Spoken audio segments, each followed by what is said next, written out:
Ressentez-vous une fatigue inhabituelle, un sentiment de déconnexion ou une rupture dans votre rythme habituel sans pouvoir l'expliquer? Et si ce que vous percevez comme de la confusion était en réalité une interruption divine? Arrêtez de défiler. Ce message n'est pas une simple lecture, c'est une interception céleste. Si votre esprit semble agité, lourd ou déconnecté ces derniers temps, c'est que le ciel a posé un sceau sur votre emploi du temps. Vous n'êtes pas paresseuse. Vous êtes cachés par Dieu, attirés dans une incubation divine pour votre propre sécurité. La guerre spirituelle autour de vous s'intensifie au-delà de ce que vos yeux peuvent percevoir. La seule barrière entre vous et l'épuisement spirituel total est cette pause sacrée. Ce qui ressemble à un retard est en réalité une préservation divine. Ce qui semble être de l'immobilité est une stratégie venue directement du trône céleste. Élus, vous êtes retirés du bruit ambiant pour que le ciel puisse accomplir quelque chose de précis en vous. Avant d'aller plus loin, faites un geste prophétique. Écrivez 777 dans les commentaires. Si vous ressentez cet appel sacré à vous retirer, à vous reposer, à vous déconnecter du rythme du monde, ce n'est pas une faiblesse, c'est une direction divine. Votre incubation n'est pas une punition, c'est la preuve que vous êtes marqué. Dieu ne cache que ce qu'il prépare à libérer avec puissance. Le silence que vous ressentez n'est pas une absence, c'est une incubation. À tous ceux qui soutiennent ce ministère par leurs dons, merci du fond du cœur. Vous ne faites pas que donner, vous vous associez au ciel pour propager une vérité prophétique à ceux qui en ont le plus besoin. Votre soutien aide les élus à travers le monde à reconnaître leur tournant divin. Vous semez dans une terre sacrée et je vous bénis pour cela. Écoutez attentivement. Dieu a donné un ordre sur votre vie. Soyez en paix pendant quelques jours. Pas parce que vous êtes brisés, ni en retard, mais parce qu'il vous extrait du temps lui-même pour protéger ce qui grandit en vous.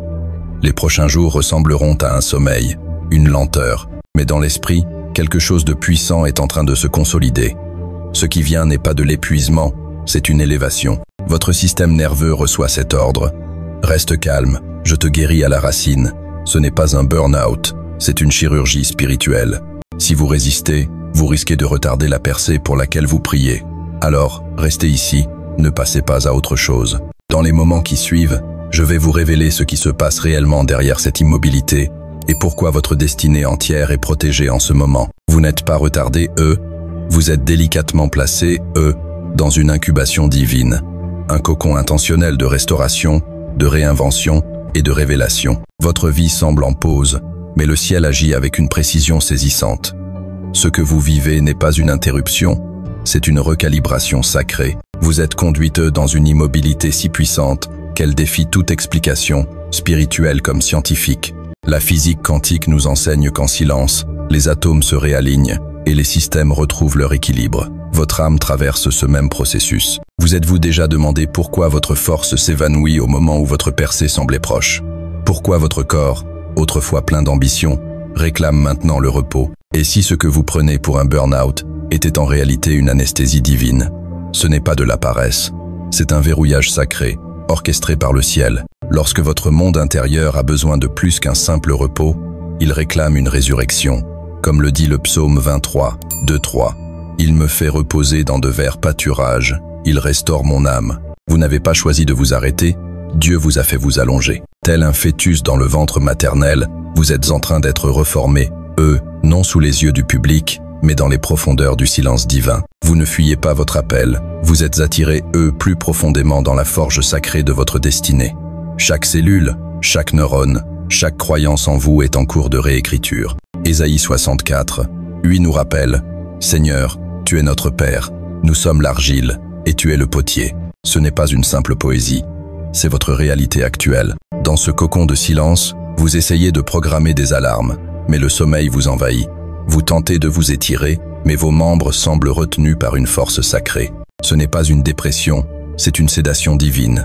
Dieu a posté des anges autour de votre lit, vous enfermant dans un silence surnaturel, où le ciel parle en fréquence que seul votre esprit peut entendre. Car, comme le dit le psaume 127, 2, il donne le sommeil à ses bien-aimés. Si vous essayez de vous lever trop tôt, votre âme vous ramène comme la gravité repousse un envol prématuré. Pourquoi? Parce que l'opération n'est pas terminée. Que devient un papillon si son cocon est ouvert trop tôt? Il meurt, sous-développé. Vous ne mourrez pas, vous vous développez. Votre immobilité est votre survie. Et si ce silence n'était pas un abandon, mais une protection, Et si cette distance que vous ressentez des gens, des plans, de votre but, n'était pas un échec, mais un bouclier divin préservant ce qui est encore sacré et brut en vous, comme le dit le psaume 91. 1. Celui qui demeure à l'abri du Très-Haut repose à l'ombre du Tout-Puissant. Vous êtes cachés, non ignorés, gardés, non oubliés, Avez-vous remarqué comment les arbres en hiver semblent morts, alors que leurs racines s'étendent sous le sol gelé, ou comment les aigles se retirent dans l'isolement pour arracher leurs vieilles plumes avant de s'envoler à nouveau? Vous êtes dans une saison de mue, ce n'est pas une stagnation, c'est une reconfiguration sacrée. Dans une culture obsédée par la productivité constante, le ciel n'est pas impressionné par votre acharnement. Comme le disait le pape Benoît XVI, le monde vous offre du confort, mais vous n'êtes pas fait pour le confort, vous êtes fait pour la grandeur. La grandeur naît rarement dans le bruit, elle se forge dans l'invisibilité. Ceux qui méprisent le silence, comme l'illusionniste Charles Ponzi, dont le succès reposait sur le chaos et la vitesse, finissent par s'effondrer sous le poids de leur propre tromperie. Son refus de ralentir et de s'examiner a conduit à la destruction de milliers de vies. Vous, en revanche, n'êtes pas punis, vous êtes préparés.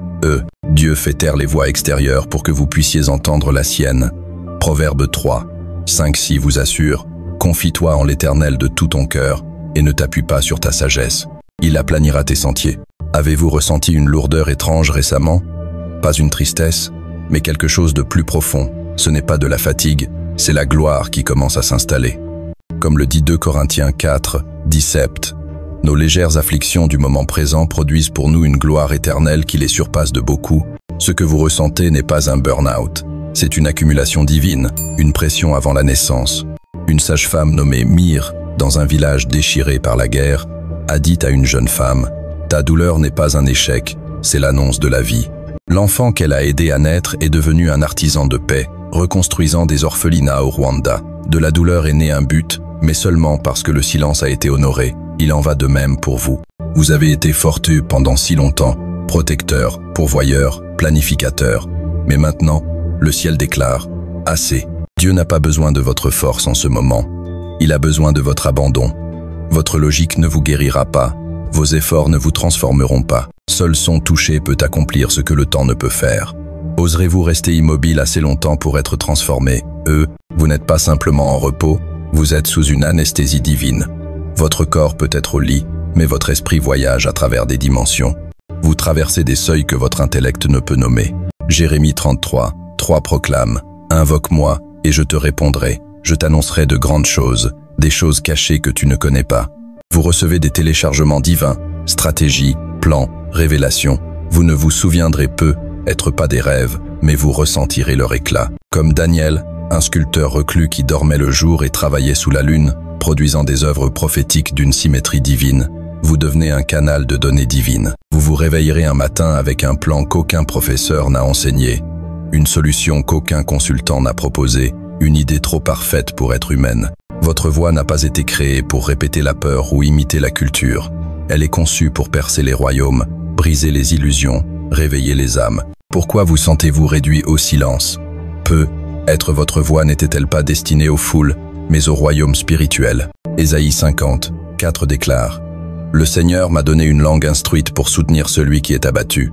Cette voix se forge dans la solitude. Quand vous parlez depuis l'alignement, une seule phrase peut porter le poids d'une prophétie. Vous n'êtes pas en pause, vous êtes en reconstruction. Le ciel a placé votre esprit sur une table d'opération divine, où Dieu lui-même est le chirurgien. Il retire délicatement les toxines de votre flux spirituel, le doute, le sabotage subconscient, les anciennes blessures. Ézéchiel 36, 26 promet « Je vous donnerai un cœur nouveau et je mettrai en vous un esprit nouveau. » Il ne traite pas les symptômes, il guérit la source. Votre esprit est en train d'être recablé. L'anxiété, la quête de validation, le surmenage ne seront plus votre norme. Votre nouvelle base sera le discernement, la confiance et la sérénité. Vous ne vous effondrez pas, vous vous alignez. Élu, si ce message résonne, c'est un signe divin. Prions, Père Céleste, merci pour ton appel à l'incubation. Libère tes élus des chaînes de la peur, des mensonges, des distractions. Accorde-leur la clarté, la force, la stratégie pour naviguer dans cette saison.